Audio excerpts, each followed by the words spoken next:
Hello there.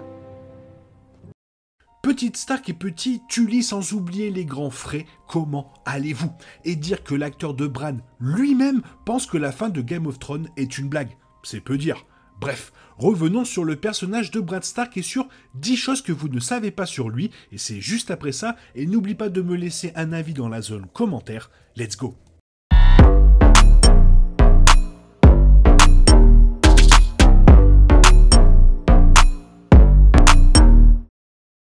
La première saison de House of the Dragon est terminée et les fans de la série sont tristes de devoir attendre si longtemps pour la suite. Avec autant de personnages complexes et bien développés, il est peut-être difficile de leur dire au revoir après la fin de la saison avec un cliffhanger aussi déchirant. Bien sûr, les fans ont certainement considéré la fin de la première saison de House of the Dragon comme une amélioration par rapport à la fin de Game of Thrones. D'innombrables fans se sont rassemblés contre la défaite des White Walkers, l'attaque de Daenerys sur Port-Réal et Bran Stark devenant roi. Pourtant, il y a une raison pour laquelle Bran est devenu roi, et c'est parce que la version livre de Bran est très différente de celle de son homologue de l'émission. Dans cette idée, voici 10 choses que vous ne savez pas sur Bran Stark. Premier point, son apparence. Alors que Bran est apparu dans Game of Thrones avec les cheveux bruns et les yeux noirs communs à la maison Stark, dans les livres, il a l'air remarquablement différent. Prenant de sa mère, comme la plupart de ses autres frères et sœurs, Bran avait les yeux bleus et les yeux Auburn de la maison Tully. Dans une émission qui se concentrait tellement sur la façon dont les apparences pouvaient jouer dans la filiation, cela a contribué à rendre la haine de Catelyn envers Jon Snow beaucoup plus palpable lorsque seuls Jon et Arya avaient le look des Stark. Donc, changer les traits de Bran n'a fait que rendre sa fureur contre Jon plus déroutante. Second point, son âge. L'un des changements apportés a été le vieillissement des enfants Stark. Le Bran des livres n'avait que 7 ans lorsque les livres ont commencé et a actuellement un peu plus de 10 ans. Pour un garçon avec autant d'indépendance et de confiance en lui, il est quelque peu absurde qu'il soit si jeune. Le fait qu'il termine la série à l'adolescence a contribué à donner à Bran plus d'expérience et surtout une identité propre. Cela a rendu sa couronne légèrement plus acceptable, même si cela n'a pas suffi à rendre le couronnement final plus compréhensible. Pourtant, c'était certainement une amélioration. Troisième point, et non des moindres, son amour pour les petits gens.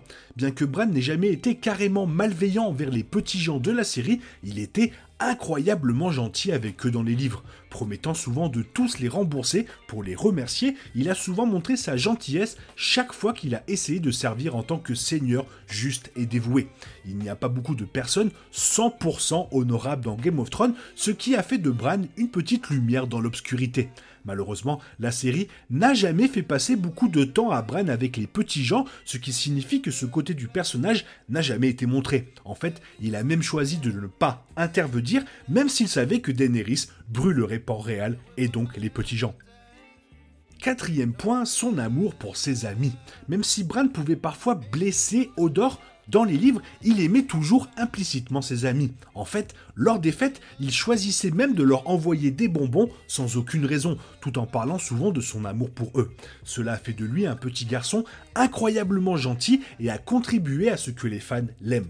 Dans la série, Bran a rarement montré ce côté-là. Au lieu de cela, il se disputait souvent avec ses amis ou bien les ignorait. Mira Reed, un personnage qui méritait une meilleure fin, le détestait même pour cela. Cela montrait à quel point Bran avait changé par rapport au personnage du livre. Cinquième point est très intéressant, il est impitoyable. Alors que Bran se souciait certainement de ses amis, il y avait des moments où il n'était pas réellement capable d'exprimer cet amour. Après tout, avec les Ferney, le peuple libre et les Bolton qui les traquaient, il n'avait pas d'autre choix que de compter occasionnellement sur Hodor pour faire le job. Pourtant, alors que Bran ne changeait généralement de peau en Hodor que dans des situations désespérées dans la série, la version livre de Bran était beaucoup plus insensible. En fait, il se glissait souvent dans la peau d'Hodor juste pour se promener et explorer des grottes. Bien que cela ait affligé Hodor, Bran a toujours ignoré sa panique et a toujours chargé en avant. Cela montrait un soupçon de cruauté en Bran et faisait même de lui une abomination parmi les changeurs de peau. Sixième point, très intéressant, sa relation avec les Frey. Alors que la série confiait la tâche de s'occuper des Frey à Arya et Robb, Bran avait ses propres interactions avec une maison remplie de traîtres. Après tout, Robb et Catelyn ont choisi d'envoyer 2 Frey pour être élevés à Winterfell aux côtés de Bran et Rickon. Bran a rapidement commencé à ne pas aimer les garçons. Mais dans l'émission, Bran n'a jamais réellement interagi avec les Frey. Winterfell a été conquis par les Ferney, puis il s'est enfui avant de rencontrer Big ou Little Walder, les 2 pupilles de Frey. Cela a emporté la propre agence de Bran dans la rivalité Stark contre la maison, ce qui était certainement décevant. Septième point, sa relation avec Rickon. Alors que Bran et Rickon sont obstinément fidèles l'un à l'autre dans la série, les versions du livre des deux n'étaient pas aussi proches qu'elle aurait pu le paraître. Après tout, Rickon était souvent plus heureux de passer du temps avec les 2 garçons Frey qu'il ne l'a jamais été avec son frère.